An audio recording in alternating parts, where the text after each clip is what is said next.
দ্বিতীয় শ্রেণীতে পড়ি।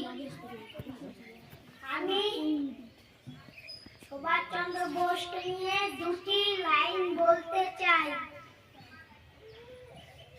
আজকে আমাদের দেশ স্বাধীন, নেতাজির অবদান। তোমার লড়াইটা ছিল খুবই কঠিন, তাই তুমি ভগবান। তোমার সংগ্রাম দেশের জন্য রক্ত ঝরানো বাণী, তাই তো আজকে ভারত মাতা এই পৃথিবীর রানী। জার্মানিতে, পরে জাপানে তিনি চলে যান। ওখানে গিয়ে রাসবিহারী বসুর সঙ্গে দেখা করেন এবং তার সঙ্গে যোগাযোগ করার পরে তিনি আজাদ হিন্দ ফৌজ তৈরি করেছিলেন। এবং আজাদ হিন্দ ফৌজ তৈরি করেছিলেন কত খ্রিস্টাব্দে? 1941 খ্রিস্টাব্দে। সেখান থেকে তিনি যুদ্ধ করেছিলেন ইংরেজদের বিরুদ্ধে। তিনি ভারতের উত্তর পূর্ব দিকে প্রথমে আক্রমণ করেছিলেন এবং মণিপুর দখল করেছিলেন। কিন্তু আমাদের ভাগ্য খারাপ, আমরা তখন সেই নেতাজি সুভাষচন্দ্র বোসকে আমরা কেউ সাহায্য করতে পারিনি, যার জন্য তিনি সেখান থেকে পিছিয়ে পড়েছিলেন। এর পরের কথাগুলো আরো পরে বলবো।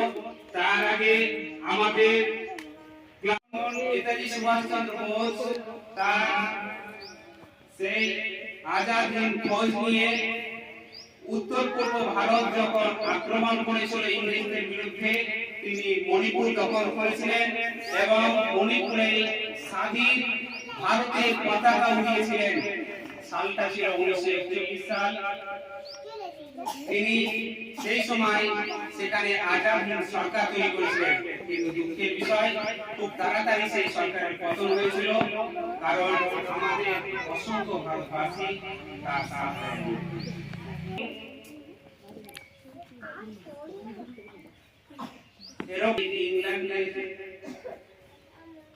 যাচাই করা যায়নি।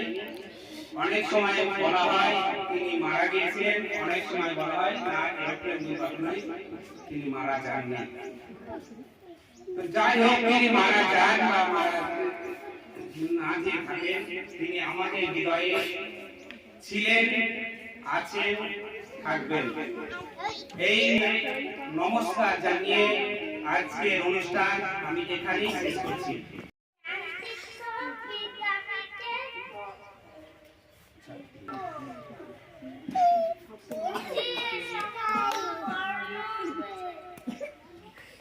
আমরা কেউ গরিব নয়, কেউ ধনীও নয়, সবাই সমান। আজকে নেতাজি সুভাষচন্দ্রের জন্মদিন। এই জন্মদিন উপলক্ষে আমরা সবাই উপস্থিত হয়েছি।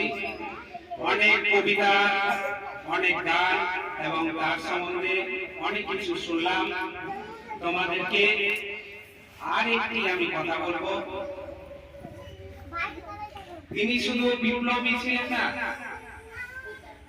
তিনি মেধাবী ছাত্র ছিলেন।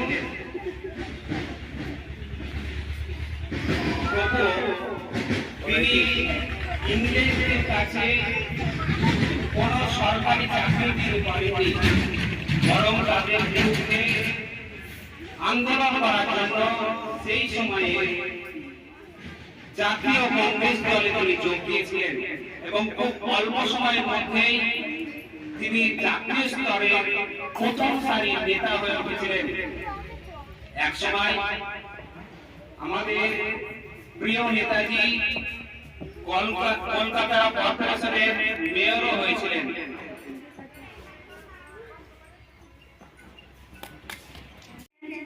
স্কুলের চতুর্থ শ্রেণীর ছাত্র। আমি একটি কবিতা বলতে চাই।